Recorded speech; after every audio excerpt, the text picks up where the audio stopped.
That's just disgusting. Isn't that's gonna like that's I've of course I guess you could find bad stuff anywhere, but I've read where that's worse than uh I mean, it's possible, man. I've read a bunch of articles where it's just as good. It's better, but you know what I mean. It's I guess the better than the worse. yeah, the Does that lesser of make two sense? evils. Yeah. Huh? Huh? Look at that. That's why you get the big bucks and I'm just the host. All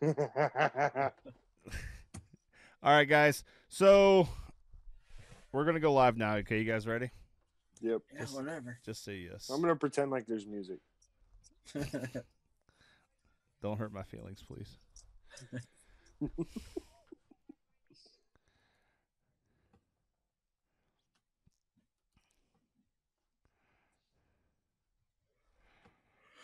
All right, everybody. Welcome back to another episode of Pearson Mind Podcast. Joining me today is my two good friends from the Buckeye State again because we had such a good time last week. Gary said he would come back, even though Kevin wanted to axe him. I couldn't let it happen. So, Gary, Kevin, how you guys doing? He's axing everybody lately. He's like, get rid of Eric. So now I can't get Eric back on. He's an axing machine. Oh! What'd you do? This is good. We're good. We're good. You got to mute that. I'm going to. This is horrible. This is podcasting fail. Gary Black 101. It's What are gone. you talking about? We're the only two watching right now. Well, that's all right. Well, you failed yourselves. You failed yourselves. Hey, someday I'm gonna look up and there's gonna be 750 people watching, and they're all gonna be like, "Kevin, stop axing people." Yeah. No, you don't axe people, but I would. I would axe somebody. That's the kind of team player I am, Kevin. See, that's why you need to invite somebody on you can just fire. So Just fire. That's brilliant. like halfway through the show, just be like, "You're done." Yeah, you need a fourth person every week who doesn't know that their entire existence is to be fired mid-show. Is that healthy? It'd be cathartic for you. Well, yeah. Hey, just think, Donald Trump did it for 10 years. Now he's president. So Exactly. Yeah, he got paid pretty good for that. yeah, Kevin's dropping dimes of wisdom over there. He is. you just can't say you're fired. You got to think of something Yeah. new, Some other way to sell that. or you can just say you're axed, and there you go. I like it. All right, so starting off today, want to chat a little bit about the couple things in the combine. While we were waiting for Kevin to give us his presence, not only is he axing people, but he's just like, I'll show up when I want. Hey, when the baby wants daddy so she can go to sleep, daddy's got to stay. Oh, see, this is why I'm a terrible parent. I think not it's the just only Kevin reason. exuding his power in the show. Like, hey, you just can't start without me. So Hey, deal I with it. told him to start. I said I can't start without going you. in. See, I'm a team player. I'd even come in late. You are a team player. I'll give you that. You're a team player. But so Saquon, I know I'm saying his name wrong. So Saquon Barkley. Saquon Barkley dominated today's news all over the place. With his 440, 440. 441. From what everyone's saying, he knocked it out of the park with his interviews. Like everything he did was amazing. And like I was telling Gary, I'm now locked. Outside of him like shooting baby animals in front of kids while like whipping out his manhood, Just clubbing baby seals. clubbing in the middle baby of the seals. street. I am locked on that he should go number one. What do you I've been guys saying think? it for 3 weeks. What's So, that? I mean, I've been saying it for 3 weeks that he should be the number one pick. Whether obviously it's the Browns or if they trade it away like they're talking now, whatever. I think he's the number one. I think he's the best player overall. I don't even think it's close that he's the best player in this draft. They did some simulcasts on NFL Network for any of you guys that watch it. I mean, they put him up against Ezekiel Elliott, Leonard Fournette, Alvin Kamara, who had an amazing season last year. He wasn't drafted very high, but he had an amazing season. He's better than all of them on the measurables. And then if you take his tape and put it next to the measurables, I mean, I heard one of the NFL Network guys say you can't draft Barkley number one unless he's Adrian Peterson. Well, I got a news flash. he has Adrian Peterson level talent. Doesn't mean that that's what his career will come out to be. None of us know what any of these players' careers will be, but he is Adrian Peterson talent now. See, That's fun. It's funny that he said unless he's Adrian Peterson, because Peterson wasn't even the number 1 pick. No, he wasn't. well, here's the thing: is I don't see him as I see him as Le'Veon Bell. Like I see that a very similar talent. Guy could catch out of the backfield, fast as hell, could make plays in the open field. Like this guy's just. Kevin's right. Kevin for several weeks has said that he should go one of the Browns, and I know the Browns are talking about trading out, and I hope that we all think that's a dumb move. Unless I don't think I think that's smokescreen. I don't think Dorsey has any intention of moving the top 2 picks at all. I think he's going to listen because if you get a stupid offer, you got to take it. But all these guys in the top 10 are open for business. They're all going to say that they are. Yeah. See, I think I've been thinking because the Browns are going to move one of those picks. It's why the Browns?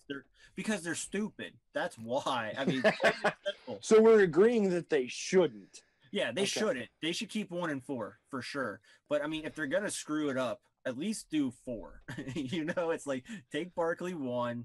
I wouldn't, if you're going to trade down, dude, I wouldn't trade out of the top 10 because that's just horrible. Because I mean, you might get lucky and get Mayfield if that's what their plan is inside the top 10 if you move back. But Barkley's not going to make it past 2 because the Giants have already said, or at least they're saying they're sticking with Eli.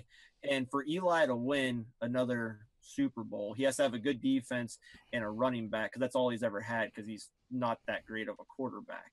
So you can't pass up on Barkley if you're the Giants. So he's not going to be there at 4. Even in the slim chance that the Giants do go quarterback and they're just blowing smoke up everybody's behinds on this whole quarterback thing, he doesn't go past Indy because Indy's not drafting a quarterback.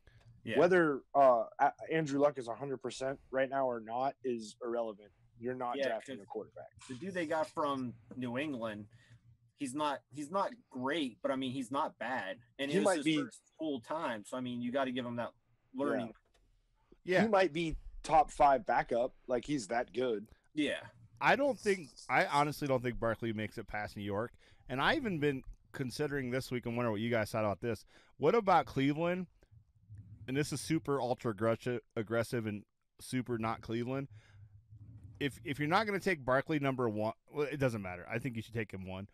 But what about them trading up to number 2 with that 4th pick? I mean, you're going to have to give up a little bit, but it's not that huge of a jump. A lot. And then you're locked. You're going to have to give up a lot. I don't think so. Why would you move the 2 to get who? The only reason, and the only reason I say this is if I think because I think we're all fairly in agreement at this point that Mayfield should be at 4. I think he'll be available. But the only reason I say it is if you move up to number 2, no matter what, you get your guys. Like there's no question, there's no stress. And as the Browns play, Kevin, we have like the most watchers since you've ever been on the show. If we get him at 2, then we have we just have our top 2 picks without having to really worry about, okay, did we make a mistake? Did we miss out on somebody because they got picked at 3 or 4 or 2 at 3?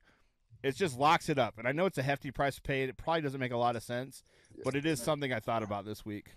Go ahead, Kevin. Oh, sorry. No, go ahead. The main question that I would have about that is, do you see if they would take Mayfield, whether it's Mayfield or not, if say they trade up to number 2 and they take a quarterback, whoever it is any of those quarterbacks worth 2 first-round picks? Because that's what you're going to be giving up for whoever you get. You're not going to have to move. I like Mayfield. I think he's definitely the 4 pick would be my choice. I think he's the number 1 quarterback, but I don't even think he's worth 2 first-round picks. That's a lot. By 2 first-round picks, Matt, what he's talking about is this year's number 4 and next year's number 1.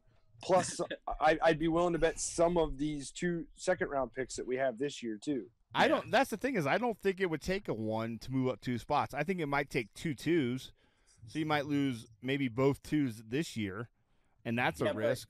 Any of those teams, they're going to know you want something, and I mean, they're just like if the Browns take trade number 1, it's going to be some ridiculous price tag. The Giants are just going to be like, yeah, we'll give you it for, we'll swap and take 2 second-round picks. They're going to get at least another first-round pick and then a couple other picks. You're looking at probably 4 picks total for that pick, whether it's 2 spots or not. Yeah, and because they're going to overvalue it. No, Yes. and it's probably not the greatest idea. It is one of the things I've been thinking about this week because my fear is they don't take Barkley 1, which I think is a huge mistake because I don't want them to be so like on this quarterback. We need to fill this role that they go and they take him at a quarterback at 1, and you pass up probably the best offensive player in the draft, arguably the best player in the draft, especially how he like knocked it out of the ballpark. Yeah, I mean the physical stuff was awesome, but also like everyone's saying he interviewed like a champ. Like he was one of the best, if not the best interview since, the combine started, which it hasn't been that long, but still. Hey, Jason DeForest on Facebook. How you doing, buddy? But yeah, so yeah, that's my only thing is like I'm really afraid that they're going to screw it up, and I'm hoping like I think they have more talented guys up there now in the front office than Sashi, but I just don't want them to get. I don't want them to get like creative. Like to me, this is a very simple play. Like you can't miss if you get Barkley. He's a lock probably to be a starter for 5 years. So here's what I'm hoping happens. I hope it's a moot point because I hope we get a veteran. I hope it's Kirk Cousins that we just. I think we use the number 1 overall pick to bring him in and be like, listen, you saw what this dude's measurables were.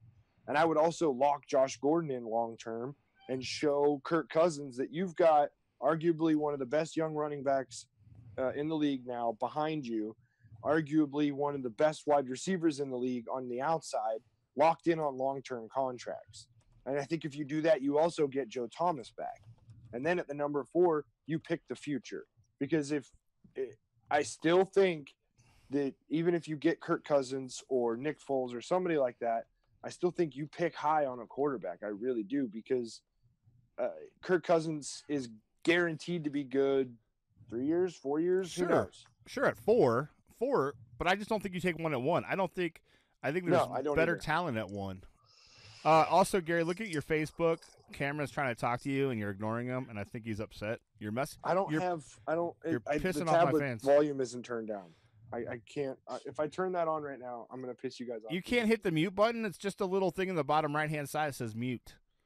It's a little speaker. God, how am I teaching you tech? I'm teaching you technology. This is the where we're coming to. Anyways, also like, what do you guys? Just hit the mute button or turn the volume all the way down. I did.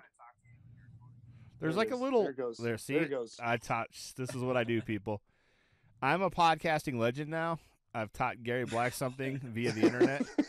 So I will never, ever, ever, ever admit that you taught me anything. Oh, I know. That's just how my whole life works. Nobody wants to say all the good stuff I do. No. But also, what did you guys think about Sam Darnold coming out and saying he's not going to throw? Because that's dumb. Yeah. That's stupid. Kevin, what do you think? But it's becoming the fad. I mean, every year you have a quarterback that somebody wants to see doesn't throw. They don't want to take a chance getting hurt. Yeah, and I get that, but also, like, I think it's a huge red flag because these guys who only want to throw in their pro day, where they're basically, it's like they're prepping for a test, and they're going to run the very specific, make me look good patterns and plays. And I know the coaches can occasionally, could call for some alternatives, but a lot of what they do on those pro days is a scripted thing. And so they're not, they're completely in their comfort zone. I appreciate a guy, and I think most of the other quarterbacks are throwing, but I appreciate the guys who will come out and a little bit out of their comfort zone, will just show up and make plays and show what they can do without a scripted 20-minute program. Listen, ballers don't need scripts. If you're talented and you're going to go out there and sling the rock, I don't care if that the next route is going to be a post. That quarterback should be able to make a read and deliver. My problem with Sam Darnold is that sometimes his reads are questionable. That's the big red flag on Sam Darnold, is that his reads are questionable. So now all you've done is put more doubt on the one questionable that you have coming into this entire process by not throwing to wide receivers that you don't know at the combine. That's ridiculous to me. I don't like it when the only time I think somebody shouldn't participate in something is if they're hurt. That is the only time that you shouldn't participate, because otherwise, why are you there? You're still going to get your interview at your pro day. So just don't even go to the combine in the first place. They're just using it for more camera time. No, I totally agree with you, Gary. I think if you show up to the pro day, you should have to fully participate. What do you feel about that, Kevin? Yeah, I agree with what you said, both of you guys, about you're going, you should participate. Because, I mean, a lot of them go that don't do certain things. They go because they get a jump start on who's going to be sponsoring them, Nike, Reebok. That's a big thing that goes on at the combines, too. So that's a lot why a lot of those guys go, like Darnold, because he's probably going to come out and be like an Under Armour guy or whatever it is. But, I mean, I understand why he doesn't do it. It's annoying. He might just be afraid he's going to throw another interception out there. Because I mean, one of the scouts from the Giants will just pick him off. Right. So it's just. But yeah, I think it's a waste. Because I mean, that's why everyone that you get invited. They want to see what you got. So quarterbacks throw the football. I don't know if anybody who's watching on the live stream here is a revelation or not, but they throw the football. That's what they do. I don't care what his 40 time is. I don't care what his 3-cone drill is. They throw the football. Yeah. And James, yes, Brady should retire. Wait, we'll get to that in a minute. I do want to just, that's actually something we could cover because I think that's a good conversation I want to have. And we'll get to that in just a second, James. Also, before I go on to this last topic on the combine, I just want to let everyone know if you want to reach out, you could call us. Be live on the show with us here at 385-218-6926. As always, we're streaming live everywhere here on Facebook, YouTube now for sure today. I got that all worked out. And Twitter. I'm watching that right now. So call, be a part of the show. We'd love to get your takes, anything you guys want to talk about. Also, if you want to listen to the audio podcast because you miss us here on Facebook, you can look at us on iTunes, Google Play, and anywhere else that your podcast needs are met. Like us, subscribe to us, give us a 5-star rating so we can grow and be great. Moving on to this last thing I want to talk about in the combine, unless there's something that interested you guys. But I was interested that I think it's Lamar Jackson's his name. Yeah, right? Louisville. Yeah, Louisville. Said that he won't switch positions, that he'll only be a quarterback. What do you guys think? Is that a bad move on his part? Does it hurt his stock? You go ahead. Go ahead, Kevin. Well, all right. So, oh my God, are you guys gonna make out? Are you guys gonna make out right now? I feel like there's whoa. Are you watching us again? That's not fair. You're so sweet to each other. Well, I don't want to step on him. I like coming on here. I don't want him to axe me, man. So no, I don't necessarily think that is a mistake.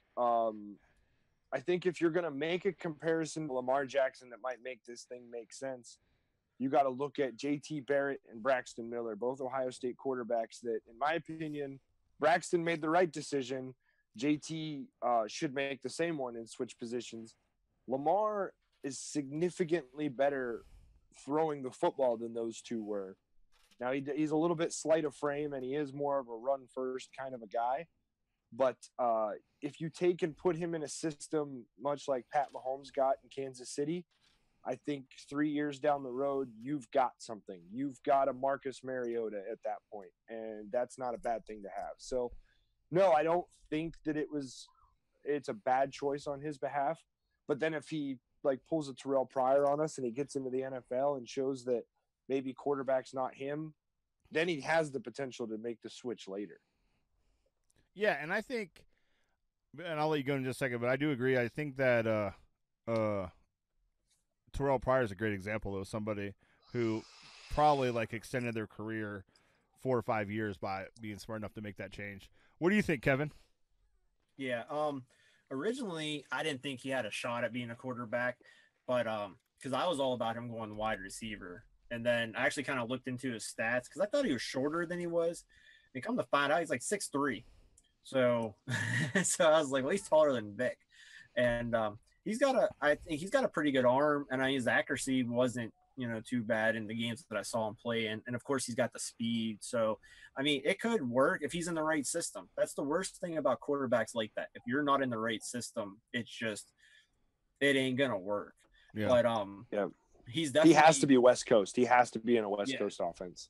And like you said, he's a really athletic guy. So if he has trouble switching the wide receiver would be the way to go. The only disagreement I have is you put a Miller Braxton in there with JT Barrett. I think if Miller wouldn't have hurt his shoulder, I think he could have been a heck of a quarterback. But we got a call, guys. Whoa. Pearson Mind Podcast. Who is this? Mikey. Mikey. Mike E. Mike E. All right, Mike E. What do you want to talk about? Oh, so I heard you guys talking about Lamar Jackson. Yeah. And I think you're right. Eric. You know, I think you should stick a quarterback.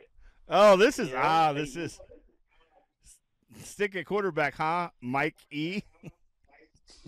Mikey, yeah. Yeah? This is Mikey. Nah, just kidding. This is Eric. But, so I heard you guys talking. So Lamar Jackson, right? I've been doing some film study on him, you know. So I'm what they call a pro YouTube scout. I go on YouTube and I go look and I look up all these guys' highlights, you know, and I watch them all. And this Jackson guy, he's really fast. But one thing that concerns me with Jackson is he doesn't make the like NFL level throws into tight windows, but I think that can be learned for sure.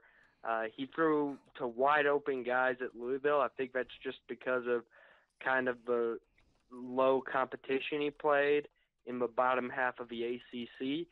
So, you know, I think Jackson's the way to go, but I'm really here to tell you guys about drafting Josh Allen. You guys have got to draft Josh Allen. He's tall. Who? What guys? Cleveland? Yeah. So, Gary, what do you think about this? Drafting a tall quarterback?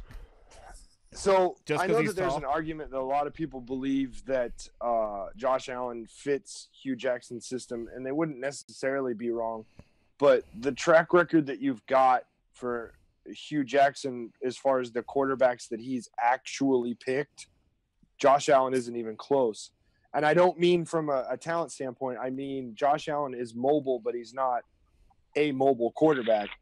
Hugh Jackson drafted Terrell Pryor. That was his guy. Him and Al Davis got together. He drafted Terrell Pryor. He comes to Cleveland. Who's the first quarterback that he brings in? RG3. Yeah. He wants a guy that can throw on the run, not one that's mobile inside the pocket. So that's why I think, first, I love Baker, but I think that's also why somebody like Hugh Jackson loves Baker Mayfield as well. I just get concerns with the accuracy of Josh Allen. Kevin, do you have it? You know, 1 second, Eric. Kevin, but do you did have you- any? Eric, 1 second, or I'll have to mute you. Do you have an opinion on that thought, Kevin? Not really. I mean, I'm not that big of a Josh Allen fan. I mean, that's all I could really say. And didn't he have concussion problems this year? Wasn't he the one that one of them? It was either him or the dude from UCLA had 2 concussions this year or something. Rosen had That- concussions. Okay, but, I thought it was Allen. So Allen had ankle issues. He was out half of the senior year because of an ankle. okay, but I just don't think he's the guy. Did you know? But did you know, Keith? He has big hands. That's a key indicator in a quarterback. He's got good hand measurements, so Yeah, he's a number 1 overall pick. yeah, but he also has like terrible completion percentage. So with those huge hands, he has a hard time getting the ball to anybody.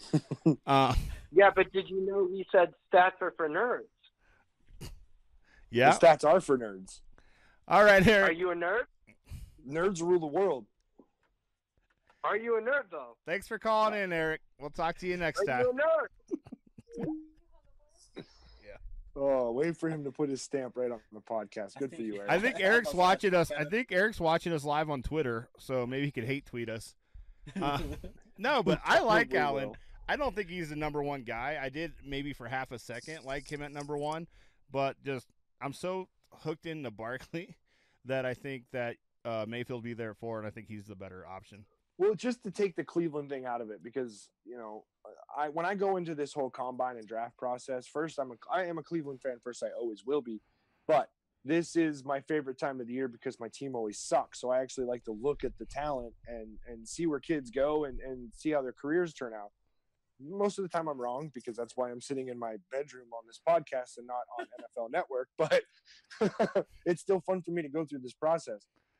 Josh Allen is a high level talent, but he is in a smaller division college and he's not making good decisions with the football. Like he puts the ball in bad spots against subpar talent.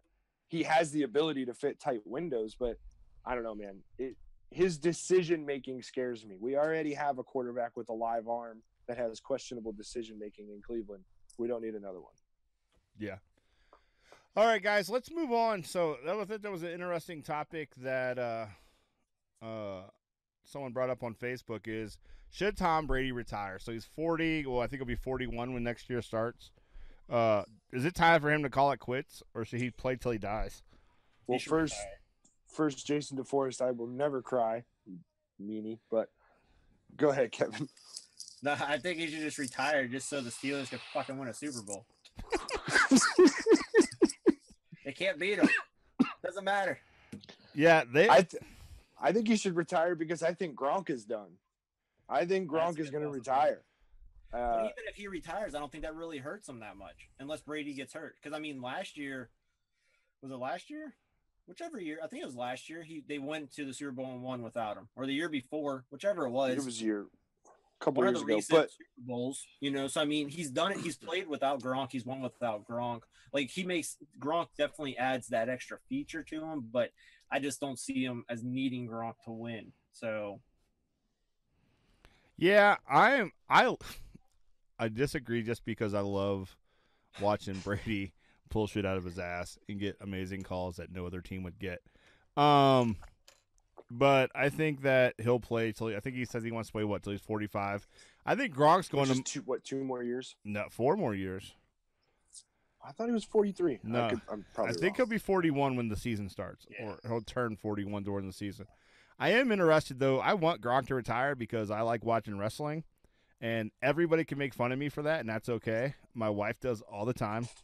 But I will tell you that she actually knows people now, which is really hot to me, that she'll like, oh, is that, such and such? And I'm not talking like just the big names. Like, she'll call out some people, and I'm like, oh, yeah. Say it again, baby. Say elbow off the top rope. But I think he's going to end up like Ronda Rousey going to the WWE because it's something he's such a fan of it. And we all know he'll never need money because he's been super savvy with his money. I'd love to see him coming off the top rope or, going against Brock Lesnar or some random shit like that. I think it'd be interesting as hell. Well, I honestly think Brock, because Brock's going back to UFC. Yeah. Well, the other thing with Gronk is that his career is going to be over soon just out of the injuries. Like, the dude gets hurt every single year. He's in the concussion protocol. I mean, look at his helmet from the Super Bowl. That dude did a header with the turf. I guarantee he doesn't even remember the after party. There's just no way. Well, I don't think even if he had a head injury, he wouldn't remember the after party. So, yeah, Gronk likes to party. Well, yeah, well, I just mean Gronk's the guy that in 20 years is going down the freeway in his Ferrari in the wrong lane, just lighting people up. Oh, yeah. There's some definitely CTE going on. There's no doubt. It shouldn't be a joke, but that dude's gonna snap. Yeah. And I mean, he's already turning the Bionic Man. Every year he adds a new huge, like half a body part, like elbow pad or the knee pads, or then he likes to bounce off other players. Yeah, he's always got a new brace added somewhere, and you just can't see the one on the head. So he, what's funny is you look at that guy and he parties so hard and he has this Gronk cruise and all that, but the guy's so savvy with his money. Like, I think we talked about it last week where he's yet to spend a penny of his actual football paychecks. Like, he spends all his money everything he pays for is all endorsement money. And so just think of all that money that guy's made and that's just sitting in a bank account. That's the LeBron James plan. So, I mean, it's brilliant. Oh, you just brought up a good thing. No, you didn't. I think we talked about it last week. Forget it. I'm pulling this You mean back. that stupid pass that he had through Tristan Thompson's legs last night? That I don't know what to think of the Cavs right now because I think honestly, I think the talent they have, they should, in theory, be able to get to the East, especially with K Love coming back. But they're not there. Like, how do you not beat the Sixers? I get the Sixers have a lot of young talent and they're coming up, but trust the plan, Matt. Trust the plan. Yeah, and it's regular season. No reason to worry. Bullshit. No reason to worry. Like I knew you were going to say that. they can't stop anybody, Kevin. Well, I mean, like I Their said, defense is it's leap and regular bounds better now. It's but it's regular season. As long as you're not an 8 seed or a 7 seed, they got to be between 6 and 2. That's all that matters. I mean, essentially, their season started over when they made all these trades. No, and so we need to get through the rest of this regular season just to get some cohesiveness and understand what everybody's going to do. No, and I absolutely get that, but I also think I think it's honest you should be worried with like J.R. Smith going off the rails throwing soup at people. That's J.R. Smith. I need to know what soup that was. And I'll agree with you that they are leaps and bounds above better. That's it. Let's do it right now. Snake draft, best soup of all time. Oh, no, we just appeased Eric, and I'm not okay with that.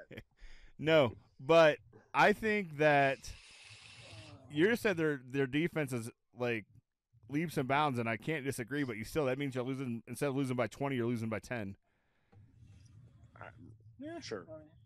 Like at some point they got to turn it around and actually win some of these games. You can't go in the playoffs like this. Like they did last year. No, not this bad. Listen, there isn't anything that we could have done that would made us better enough to compete, like actually compete against Golden State in the finals. So it's a moot point. I disagree. I think just get into the playoffs, get as deep as you can, go into next year, because I still think LeBron's coming back.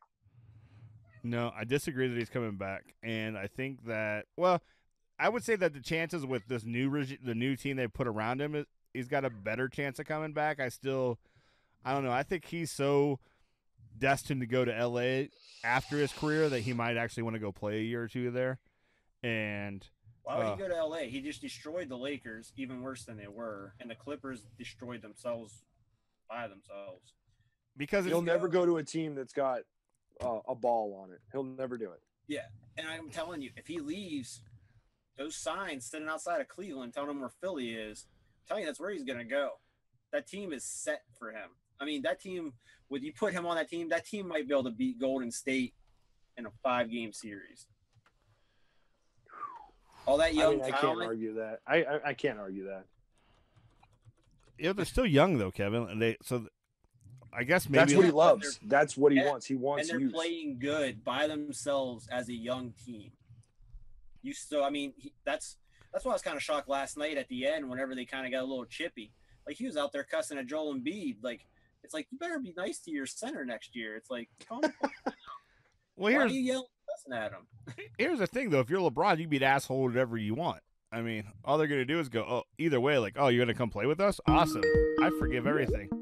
Oh, this should be interesting. That's Mike E. You think it's Mike? Oh, I think so. I think it's. Oh, we're gonna have to. All right, I'm gonna hang up on you, Eric. If this is you, answer the phone. Pierce of Mind podcast. Who is this? It's Eric again. I wanted to talk about the Sixers, about the LeBron James comment. All right, so I have a question for you, man. So if you think LeBron's going to Philly, where does he fit in? Because you say they're set, but like Ben Simmons is their 3. They're not going to move Ben Simmons from a 3. LeBron can play anywhere. Can play any position. So what does it matter? You'll figure it out. He's going to run the team anyway, so it doesn't really matter. There's not a position on the. Go ahead. Do you think that Joel Embiid and LeBron's personalities would clash? Because I do. I think Joel's the leader of that team, and he's not okay with not being the leader. It's just like when Kyrie. It's like when he came back home. Kyrie was the leader. You could be the leader until LeBron shows up, and then you're no longer the leader. That's just the way the world works in the NBA. Yeah. Well, I don't think the Sixers want that. I think that the Sixers could actually beat the Cavs in a series right now. My money would be on the Sixers. All right, Eric, have you been drug tested today? You're telling me I give the Sixers props. I think they're on the right path. I think they got some good talent. Bro, did you watch that game last night, or what season are we watching? It's regular season. If playoffs start tomorrow and they play the 76ers, the Cavs sweep them. I don't put a lot of weight Oh. on that game. I think it was a great performance by Philly, but I do not put a lot of playoff weight on one game. And as much crap as I give these guys, like, they're right. Like, when the playoffs come, LeBron turns into a whole different beast. And if he's got to put that whole team on his back, there's no way he's losing to the Sixers in the playoffs this year. And that's not hating on the Cavs Sixers. don't- Go ahead. Cavs don't make it to the Eastern Conference Finals. Book it. Oh, we might have to put some action on that. I feel like there's a bet there because there is no way they absolutely make it to. No, did they come out? I'll say that maybe they don't come out, especially the way they've been playing defense so far. And I get they don't have K-Love and they're still kind of figuring things out, but they absolutely. There's no way they don't get to the Eastern Conference Finals. There's just no way. So, Gary, I have a question for you. Shoot. All right, man. So I feel like you hate me for some reason. But I've never really. But No I've hatred. never I don't really hate talked anybody. to you. I just want to squash this beef, man. Like, no hard feelings towards you, and I know you're a Cleveland guy. Are you a big baseball guy? I'm a big Indians fan. You excited for the Tribe season? They've been I'm killing always it in excited spring for training. anything Cleveland related. I'm not a big baseball guy. Listen, I don't hate anybody. We try I to have take fun. advantage of making fun of people. That's what I do. We're all about fun Well- here. Well, we know you're all about fun, but I feel like Gary has a specific grudge against me because of something I've said. And I just Nope. want to apologize. You don't have to apologize. All right. Well, that's good. I see you're a vape god. What's up with that, man? Are you It's Eric? just so that I'm not smoking a cigarette on here. Eric, That's are you what I'm watching us doing. on the Twitter? Yes, I am. That means it's working. That's good. All right, Eric. We're gonna move on. Thanks, man. Thanks for calling twice. I'm gonna call him 5 times. Goodbye. Hey, Eric, you make sure you have yourself a good day, and thanks for calling in. That was twice. Hey. It's all good. I No, I was- don't hate Eric. I was looking I for- really don't. I literally made a sound. I love Eric. I think he's a cool guy. He needs to remember who Batman is. But besides that, I literally went and took the time to make my "No one puts Kevin in the corner" thing, and I can't find it. And I'm like, where is it at? Where Nobody is it? puts Kevin in the corner. And I went and I found it. Well, I couldn't find it, but I was looking all over for it. I hope I didn't accidentally delete it. Oh, here it is. Watch this. Hey, nobody puts Tenny in the corner. Say hi to Bonnie, everybody. Hey, Bonnie. Bye. Bye. You're leaving? What the hell? Yeah. She's fired. She's just coming in to let me know that my grandparents are watching. Oh, so we have to be polite?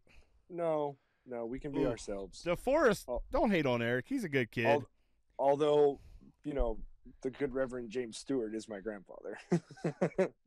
The problem with Eric is he's a millennial. And that's completely out of his control. Yeah. Oh yeah, you're right. It's completely and totally outside of his control. And it's not that he's a bad guy. He just likes attention. He wants to be the center of it. Yeah. No, So yeah. You know he's calling back because of that comment. Oh yeah, he's coming. I'm just waiting. I didn't even turn. Because I have to actually minimize Skype, and I didn't even minimize it because I just know he's calling back, which is good. Hey, this is the most calls, even if it is one by. It's like when Gary made 147 comments the other week. I don't care how I get them. It's that I get them because that's just how shallow I am, and I need that ego boost. Oh, look at that. We're up to 10 people watching. This show is the best show we've ever done. You are adding to the show, I think. I think you're bringing listeners. I think you should have me back on a regular basis. I think, if Kevin doesn't ask you.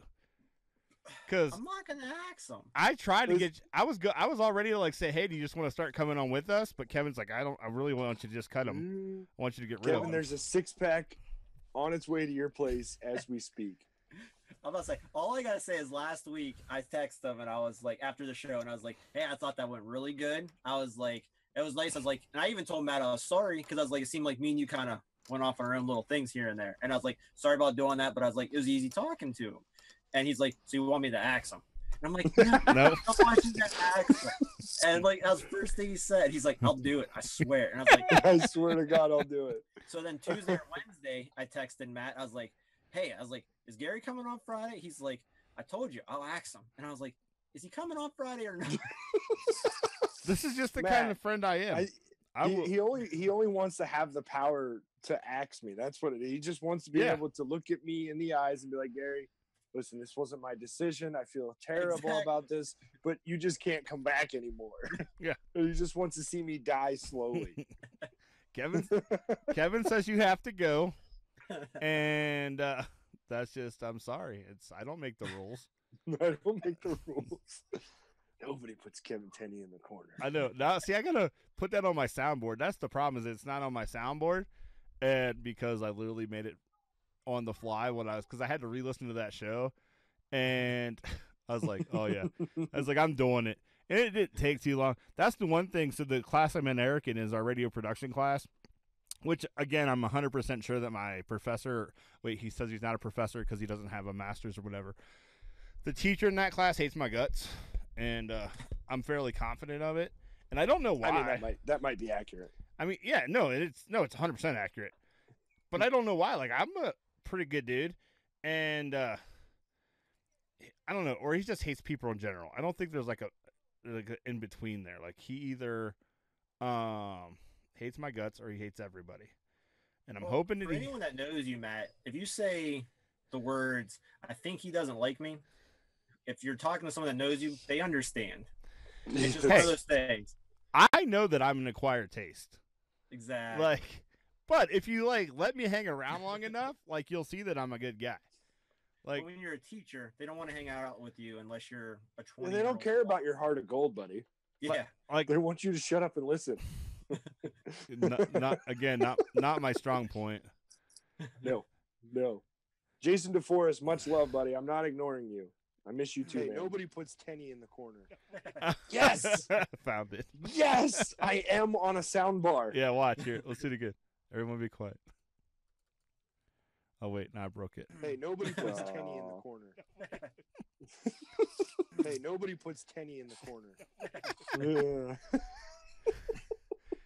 Yeah, see? This class is paying off. I'm going to be a podcasting legend in no time. That needs to be a t-shirt. That needs to be a Pierce of Mind podcast t-shirt. Nobody puts Kevin Tenney in the corner.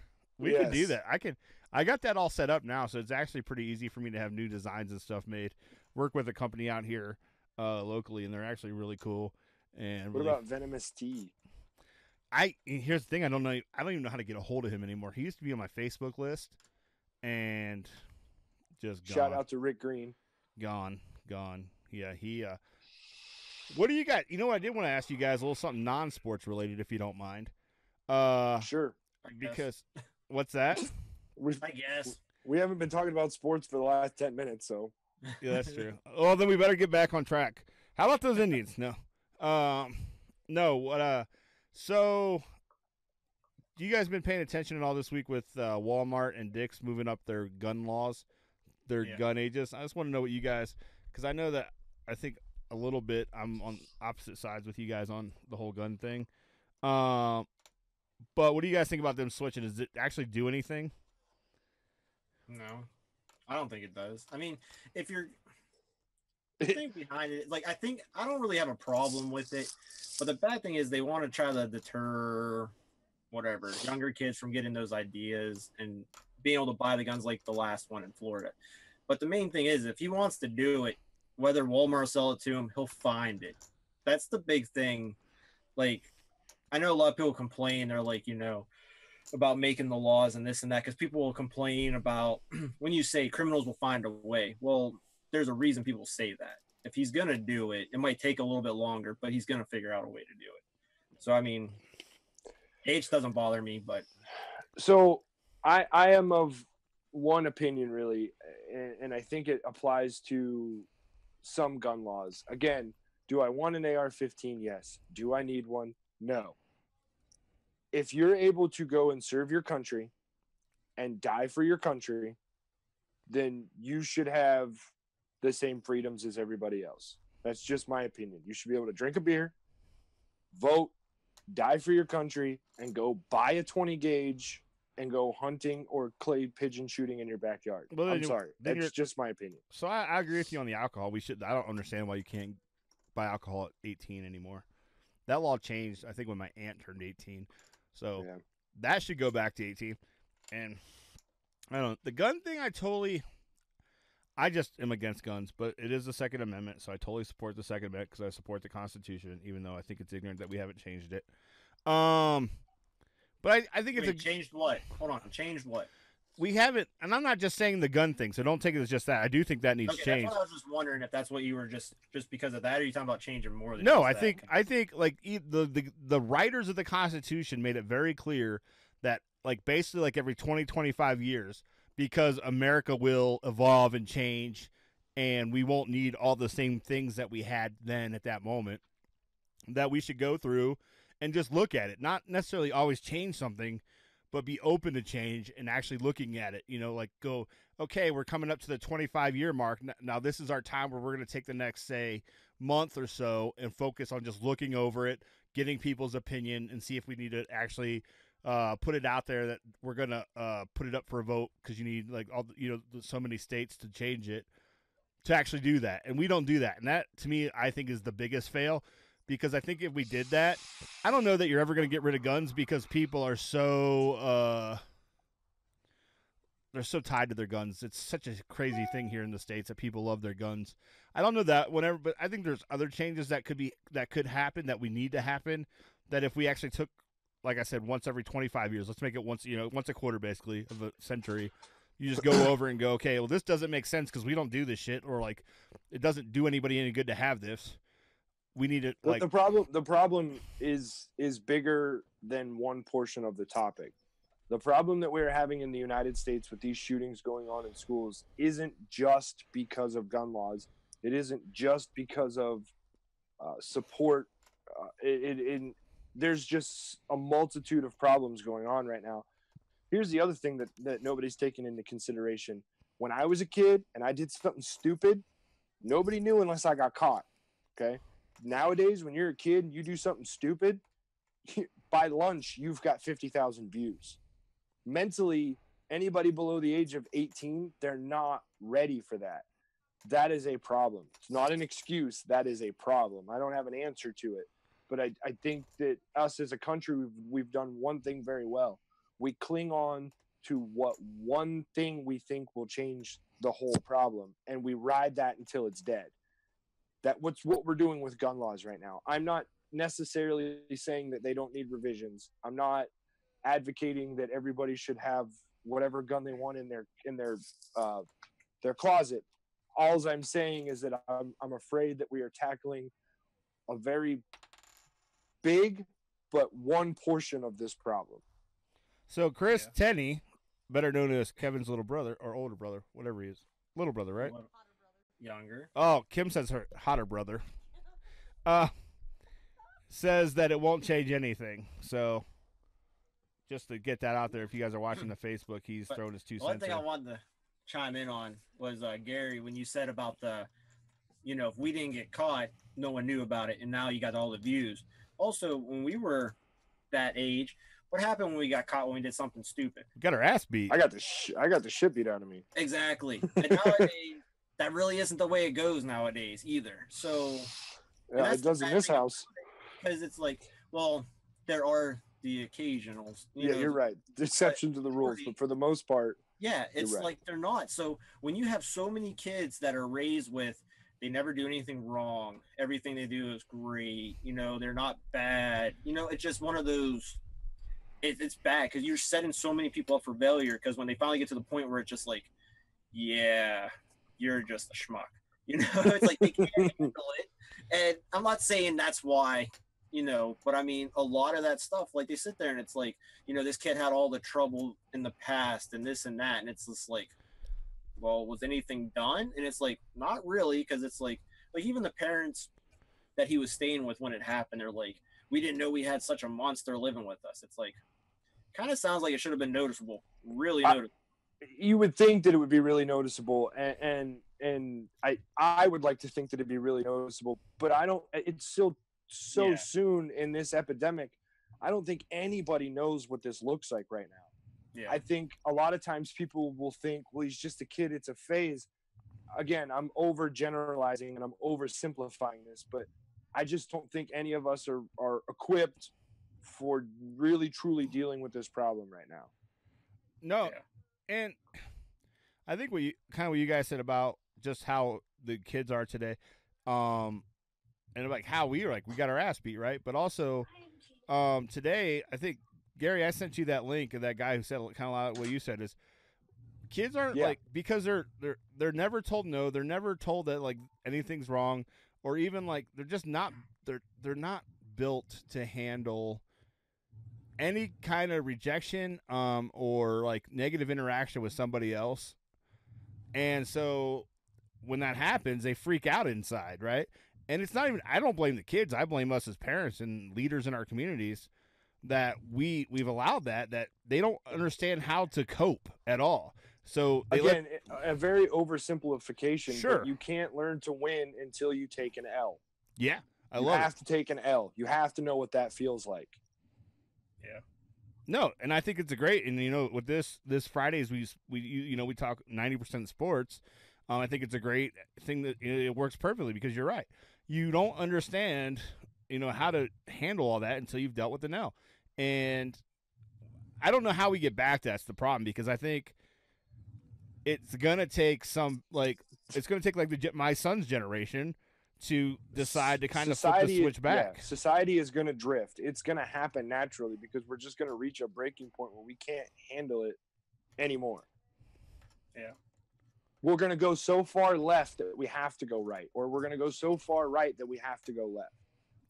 Hey, real quick, I want to say a shout out to Jose and Brent. I haven't talked to Brent in a long time. Hope you guys are doing good out there. Thanks for watching us on Facebook.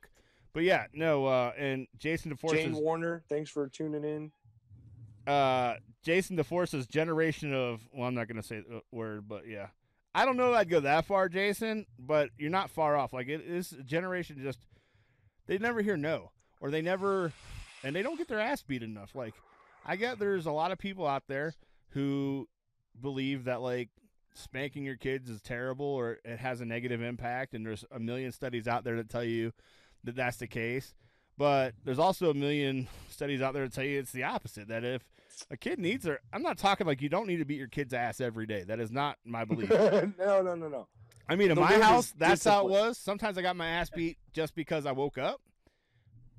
But The word is discipline. Whatever you use to implement in your household, it needs to be firm, fair, and consistent. Whatever it is. I'm not going to tell somebody how to raise their kids. I choose to raise mine a specific way. I'm not going to tell somebody else how to raise their kids, but they need discipline, and it needs to be firm, fair, and consistent. yeah, absolutely. You can't like just randomly start beating the shit out of a kid, and then that's just gonna mess them up even more. But yeah, if you're Are you saying Adrian Peterson was wrong the other year? no, because I don't think that was something like out of nowhere. I think he was beating his kid's ass from day one. Yeah, but what? All right. You're gonna go a different route, so okay. No, go ahead. What were you gonna say? No, tell me where I went different than you. Like, I agree, he probably was, but I mean, when you're beating your kid with a stick until he's bleeding, like, I understand there's a fine line between discipline and abuse, and I'm pretty positive that was abuse pretty freaking quick. I don't know a lot about how you were brought up, Kevin, or you, Gary, but did you guys ever deal with switches? Yes, but I was never made to bleed. Okay, then you probably didn't do anything really terrible. I got expelled once, and I got some serious switch action. It's even parents are human, I guess is the way to put it. I don't know. I get leery on this subject because I choose to raise my kids a particular way. None of them are knocking off banks or convenience stores or rude to anybody. So it's working for me. Yeah. Doesn't mean the way I raise my kids is going to work for anybody else. Well, yeah, sure. Like in my house, from the second that Trevor came into my life, it was made very clear that spanking wasn't an option. So for me, that I had to adjust. And although I don't always agree with the methods, like I get it. Like it's not it is. It's like it's family to family, but I definitely think the world do a little better, be a little better off with a little ass beating once in a while. In an oversimplification of all that, yeah, it's again, you can't appreciate a win and you can't understand a win until you take a loss. Yeah, it's Gary, just the best way to put it. We oversimplify everything here. That's just we have to. It's. Here's I want to make sure people understand that I'm not being ignorant to a topic. Oh no, it's do it. Be ignorant. It's okay once in a while. I'm having some. I had to switch my. I didn't have to. I switched my mic around so it'd be a little easier. But it's now I can't figure out what just the perfect way is. Headbutt. Yeah, headbutt. Yeah. So we're coming to the close of the show. I think we're up over our yeah. We're like, man, we did another good show today, guys. We're like sitting there good. Do you, Kevin, have anything you want to cover before we close up shop? Yeah. You sent out that thing about checking out that Johnny Manziel. Oh yeah, podcast. God, yeah. Let's definitely talk about that before we go. We have to talk about that, even if it goes long. We have to talk about. No, I don't care how long we go. I don't want to keep you too long. I'm trying to be respectful to everyone else's time because I don't have a life. So I will. We can roll go through for this 13 a hours. I have to sleep, so I'm good. All right, so let's go. Let's get into that. Go ahead, Kevin. Why don't you kind of start that over and tell us what you think about it? Well, I have a feeling my opinion is probably gonna be different than yours. All right, you want me to start? Both are Browns fans, huh? You want me to start then? I mean, it doesn't matter. I'm just gonna slam him. So whichever way, if you All want right. to kiss his ass, then go. Let me ahead, kiss but- his ass. Okay. Hey, nobody puts Kenny in the corner.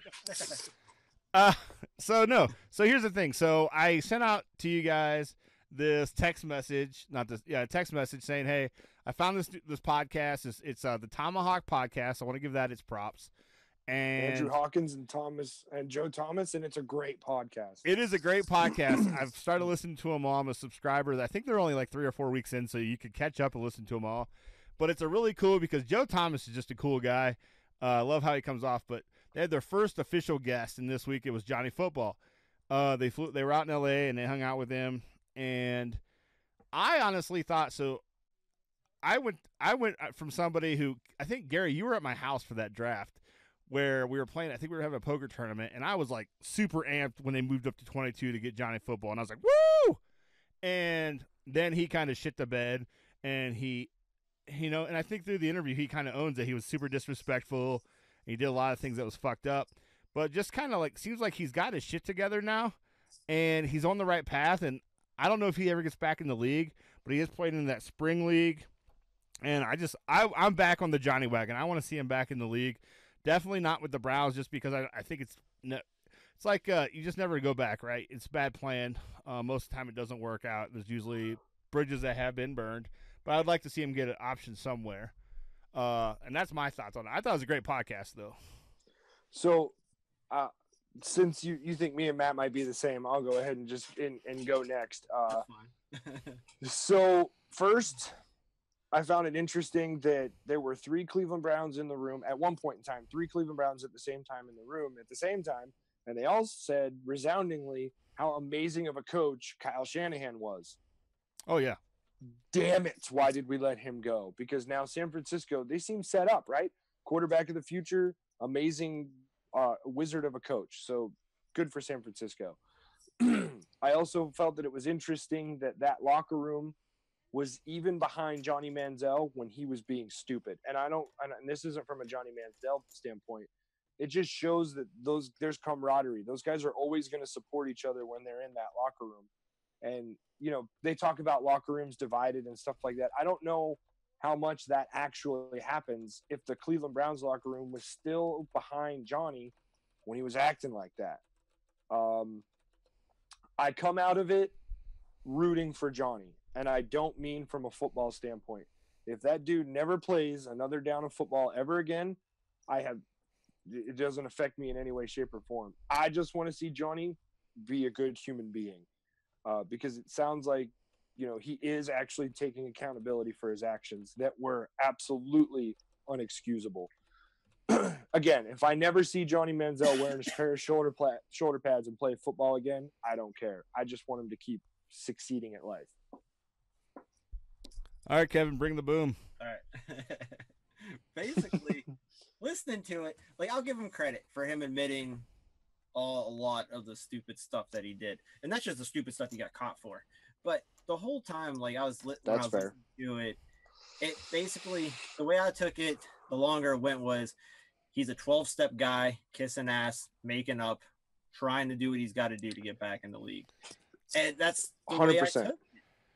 And I'm just sitting there, and it's like, that's all good and fine. You can talk all your crap because I mean that's all he did. I mean he was better at that than football. So I just thought he was an overrated player that came in. I mean he was a 3rd, 4th round best pick at best, but he had the hype because he beat Alabama once and he won the Heisman. Which nowadays the Heisman isn't what it used to be because they just give. That's a different subject, but I agree, and that pisses me off. Yeah, so I'm gonna get off before I go on a whole new tangent. But I just, it's like if he gets a chance to come back in the pros, let me see then. Until then, it doesn't matter to me because, like I said, I just think I'm going to have an Eric moment to try to get back into the league. Yeah, yes, you're right. 100%. I'm going to have an Eric moment. Johnny Manziel is an Oakland Raider. Book it. He's never going to start. Hey, nobody. But John Gruden loves that kid. John Gruden loves that kid, and he will bring him in. They're in Vegas. They're moving to Vegas. You want to take a chance and bring Johnny Football to your team when you're moving to Vegas.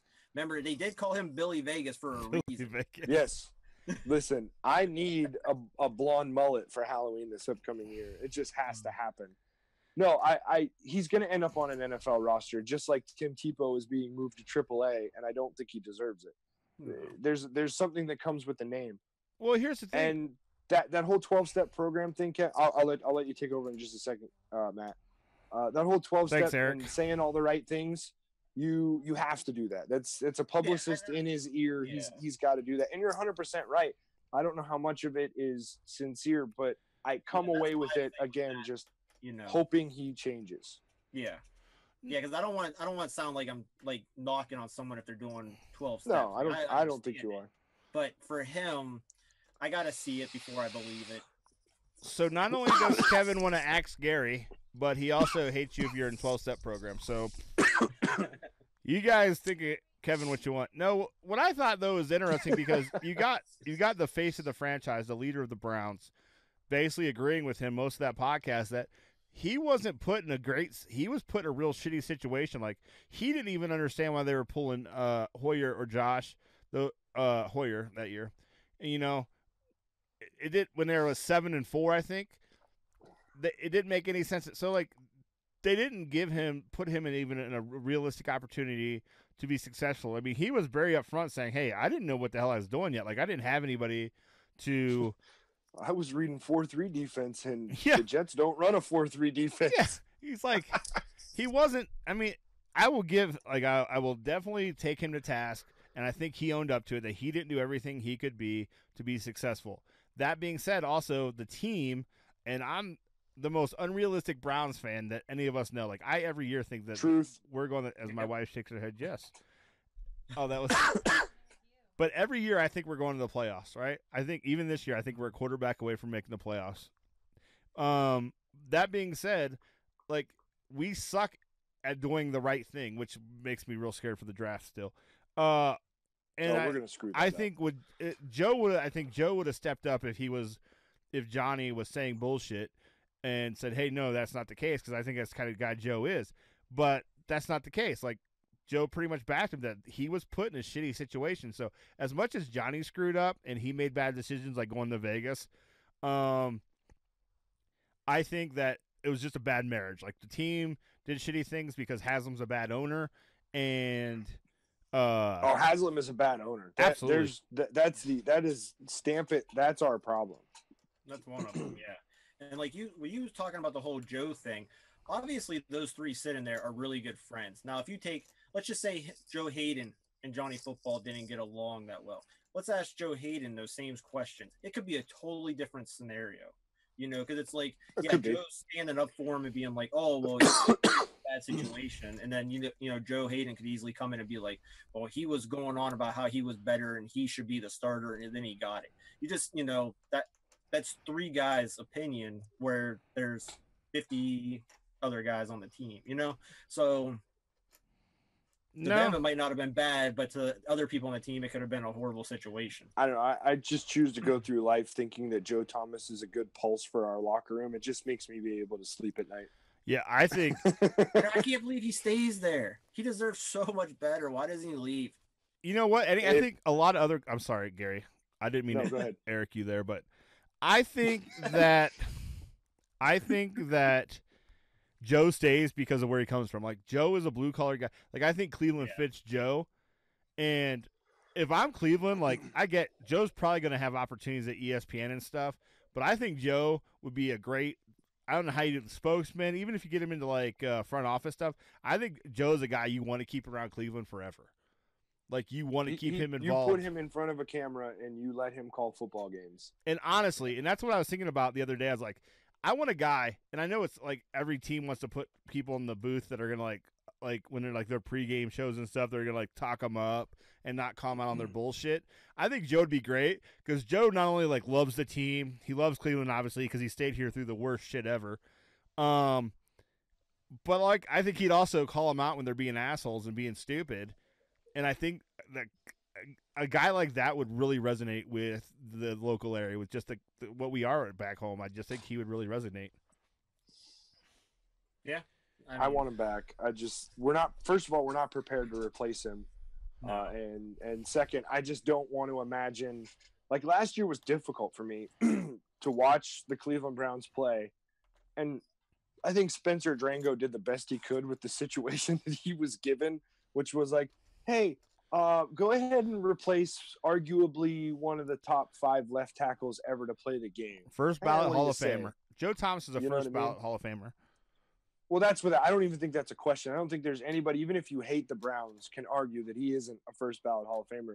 And he's arguably one of the best left tackles to ever play the game. So to ask anybody to fill those shoes out of sheer injury was going to be impossible. But it was just hard to not see 73 on the left side of that offensive line. That was difficult. I'm not ready for that yet. Yeah, I did miss when I got stuck because, they don't show Steeler games every week, up here.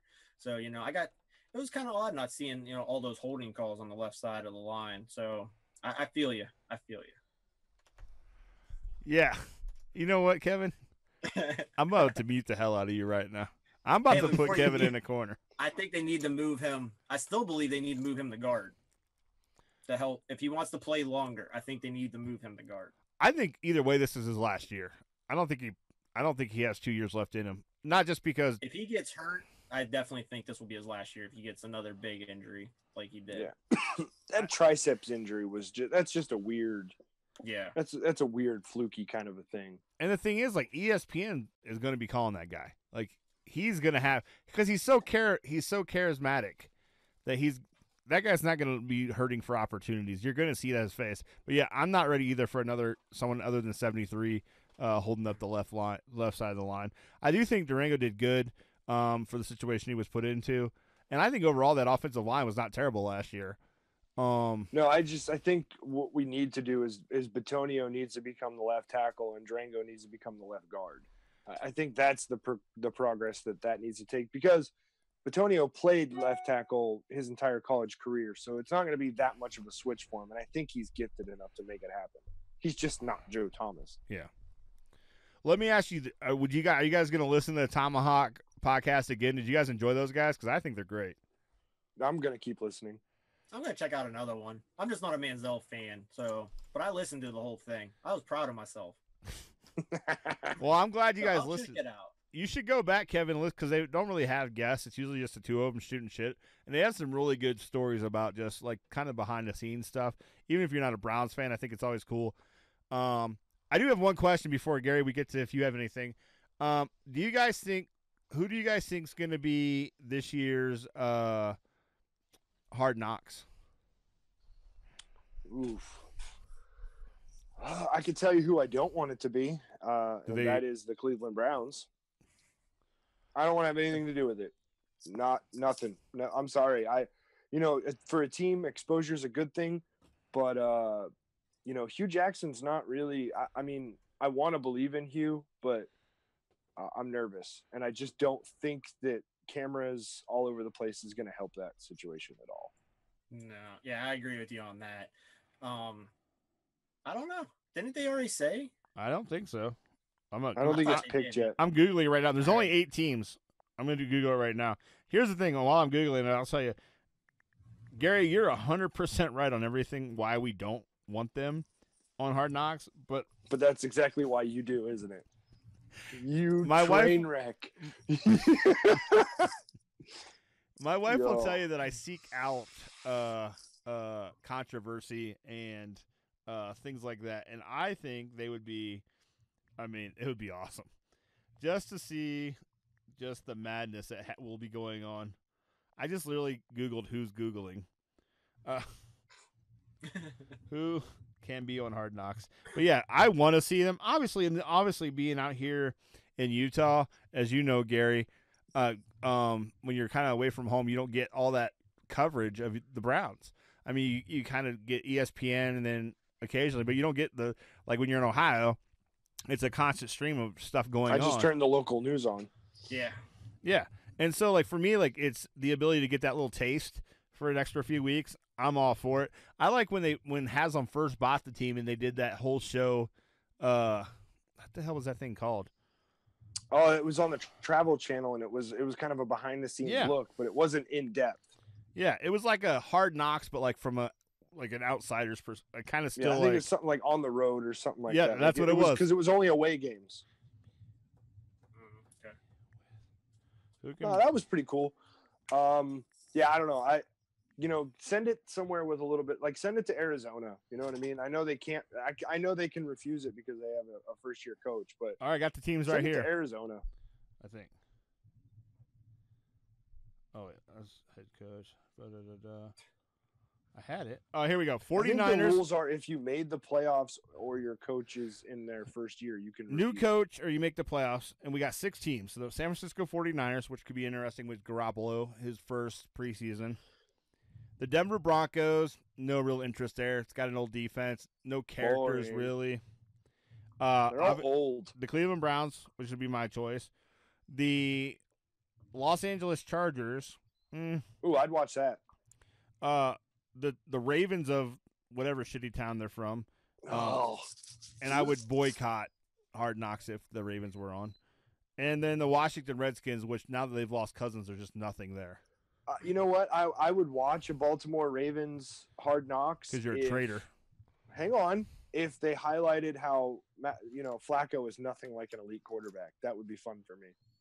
Well, they're spending a lot of money on him, so I don't think that'd be an option for him. But I agree with you on that because he's as overrated as Eli Manning. But I would go with San Francisco. That would be my pick. Cool to watch. Just because of the way they ended. And I think that'd be the way for them that's the team I think they should push for, just with that 5-game win streak. You got Garoppolo. Mm-hmm.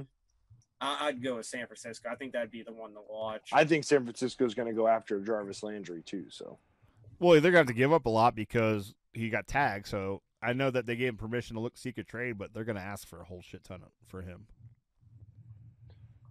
But no, Colts. James, the Colts can't take him because they have a new head coach, or they can refuse it because they have a new head coach. So it's those 6 teams, and I think if I don't get the Browns, I want the Niners. I think I'm gonna agree with you guys. I think the Niners are the best pick. They ended 5-0 the last 5 games, which really dicked them in the draft. I would have played Garoppolo maybe 1 or 2 games at the end once I knew I had a sweet draft spot locked up, but that's just me. Because I think we all kind of knew what Garoppolo had, and you were going to have to pay him anyways, a sweet amount of money. John Lynch is looking like a general manager genius right now, though. Yeah. Oh, yeah, no. He has made some really good decisions for that team. But we'll see, because here's the thing. Garoppolo still has to play 16 games. It was 5, and a lot of those, so, you don't – we all know it, right? You don't get that time to prep for the guy. Let's see how he does in 16 games when a team now has a bunch of film on him. And I'm not saying – I think Garoppolo is going to be fine. I think he's going to be one of these guys that we're going to be talking about in 10 years who maybe even not a superstar. He's still a very good quarterback, and the Niners Who's are Phillip relevant because Rivers? of him. Yeah, that's a great example. And I don't think that's a bad thing. I don't think it's Phillip Rivers' fault that he hasn't gone deep into the playoffs. But I mean, that's just a good analogy of that level. Consistent winning quarterback. I don't see a problem with that. I can go with that. I was wondering where you were going with that. I was like, let's wait and see. But yeah, I can. Well, yeah. Hey, it's all relative, right? I mean, Baker Mayfield could end up being a bust, and Josh Rosen could end up being great, even though I don't think that's what's going to happen. And see, that's the bad thing because I believe Mayfield is the guy for the Browns, but I so badly want them to be the Browns and not get him just so I can see what he could actually be. Ooh, Because, man. like, if they That take dude's going to ball. and Barkley does bad and then they cut him, he can go somewhere else as long as no major injury and he can become the superstar that he is. A quarterback goes to Cleveland and gets screwed up. He, like, gets checked into a psych ward when he gets out of there. Well, So here's the thing. So we do kill quarterbacks, but oh, yeah. Trent Richardson should not have been picked third overall. And I think that's obvious based on when we traded him to Indy and he still wasn't able to produce, which, by the way, Ray Farmer, only good thing you ever did, homie. But Yeah, that was genius. That was a genius move on his part.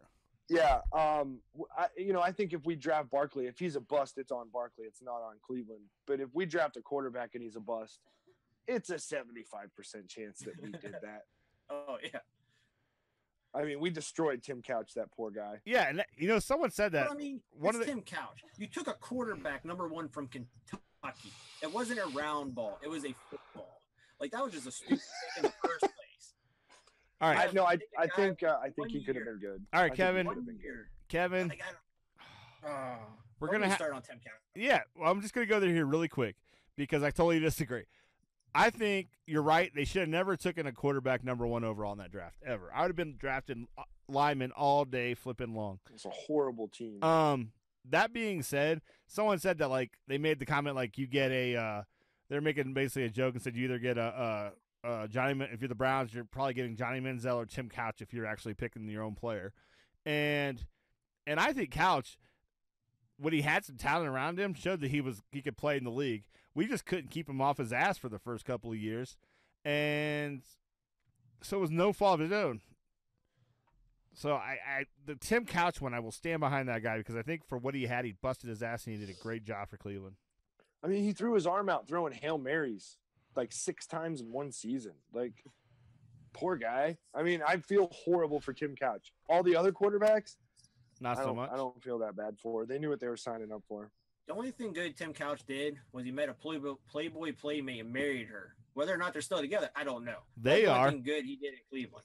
That's not the first Cleveland quarterback to do that. I didn't. Well, Garcia already had it. So It counts. It counts. he brought her with him, and I'm pretty sure they got divorced after that. So Whoa. that counts for Cleveland. It's 50. There's like a 50% divorce rate in this But country. I'm just saying, Couch had to go out for his, and Garcia was like, I already got a fine wife, so whatever.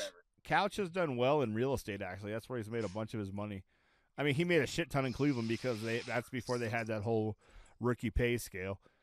Anyhow. Do you think whenever, after Couch got done losing, you think he went home and played Madden just to see if he could win against the computer as himself? You're such a hater. Oh. Dude. You're such a hater. Oh.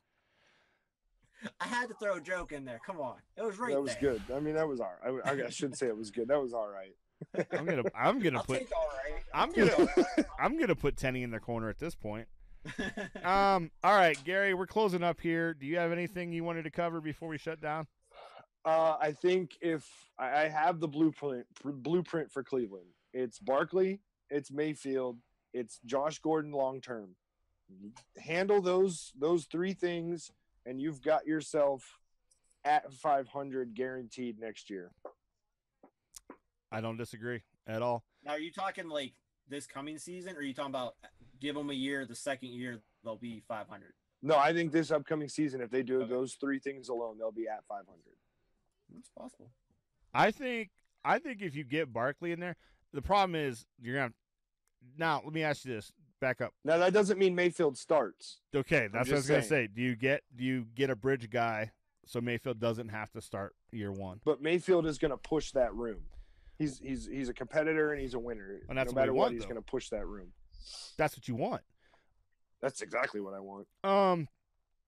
So, no, I agree. I think if you get a quarterback, a bridge quarterback, and I think you draft Barkley, I think the team's there. They just need a steady guy at quarterback who doesn't turn the ball over on the winning drive every game. And you're right. I think they can pull half of those wins off and be scary to get in at 9-7, 10-6 if the ball goes their way a couple times. But yeah. So is that it, Gary? Is that all you got for us? Yeah, I wanted to talk about the Johnny thing. I said my piece. We got off topic, but I think this was a really, really great episode this week. I really do. I got a Mayfield question for you guys.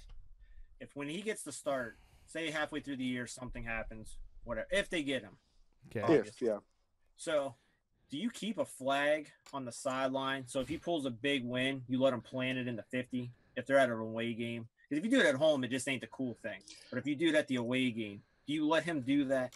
I think you got something better. I think you let him grab Swagger, go out to the 50, and just let go of the leash. Just let Swagger run. I like it. And I do either way. Either let Swagger take a dump. I'm going dump. I'm letting Swagger take a dump at the 50, or I am doing the flag. I'm totally okay with it. As long as he doesn't do it in Pittsburgh, I'm cool with it. So If he does it, here's the thing. Pittsburgh fans have always been great to me, but I think like there's certain things as Browns like that two teams you don't do, and he'd get his ass kicked. Like it'd be an epic fail. Oh, it wouldn't even be a question. Like I can't believe Terrell Owens got away with not getting worked on more when he did that in the Dallas Star all those years ago. But to me, that tells me like that's not that great of a rivalry. Like because if that happened in Pittsburgh, I don't care if Cleveland's 1-15. If that happened, it's even worse, right? If that happens in Pittsburgh or Pittsburgh were to do something like that in Cleveland, that's like riot starting. Like that's going to be a riot fans, starter. Regardless of what the players do, the fans would lose it. Oh yeah. And as Kevin knows, when I'm in Pittsburgh, I'm just there to build bridges. So yeah, that's what you're doing. You're building them with matchsticks and lighters. Hey, surprisingly, he does pretty good. Because he says that repeatedly throughout the entire game, and by the end of the game, there's a line of Steeler fans that want their picture taken with him. So that doesn't surprise me. I know how to work the crowd. He makes it work. And Kevin the whole time is like, "We're gonna get murdered. We're gonna get murdered." I'm not like that. Today's a good day to die. I'm wearing a Steelers jersey, so I'm fine. Kevin, I regularly hear you at those games go, "You're gonna get you're gonna get us in a fight. You're gonna get your ass kicked." Well, the first year when the guy threw the drink on you, I was like, "Oh, son of a bitch." Here's where, here we go. That's where I gained a lot of respect for Steelers fans. Is that guy threw the beer on me, and I'm all like in my full gear, and I'm like hanging out, I'm high-fiving Browns fans. We're getting shots. Like it was fun. We're walking through the tailgate, having a great time. And what really impressed me is that guy did throw the beer on me, but what I thought was awesome is all the Steelers fans went after him. Like they totally backed me. They're like, "What the hell? This guy's being totally cool. Like he's here to have a good time, and you just douched it up." So I gained a lot of respect for those guys in Pittsburgh. I still hate their guts. But yeah. So just wrapping up, want to thank Eric for calling in. Keep calling in, Eric. We don't hate you. Eric does have a podcast, the End Zone Podcast. Check it out. He's got different guests on every week. I follow it. I subscribe. Mike B. But check that out. Also, like I said, keep watching us here every week live on Facebook, YouTube, Twitter. Look us up on iTunes and the other place, Google Play. I'm not an Android guy, so I always forget that one. And that's it, guys. Gary, you going to come back again next week? Yeah, I think I need to do a permanent spot and, get somewhere in this house where it looks a little bit better than my guns up there and my LeBron James over there. But, no, dude, I'll come back every week you want me. All right. Well, I mean, as long as Kevin doesn't axe you. Oh my gosh. I got to make sure it's all right with the missus. Yeah. Matt, Bonnie, she rules the roost. Get permission, and we'll expect to have you back next week. Thanks to everybody on Facebook that was commenting. That was awesome. It was really, really great to have that participation. Kevin, do you see we got in double digits? Yeah, I keep an eye on it. I feel like Gary's whatever Gary's doing, you got to do it too, and I got to figure it out, and then we could have like 30 people. And that's just we'll build it slowly till we have 15,000 every week. All right, guys. I will see you guys next week then. Hey, don't hesitate to send me some ideas. As much as I love coming up with all the dumb ideas, obviously you know that I fail a lot. So help a brother out. All right, guys. Till next week. We'll talk to you later. All right. See you guys later. Hey, nobody puts Kenny in the corner. Yeah. That was a good show.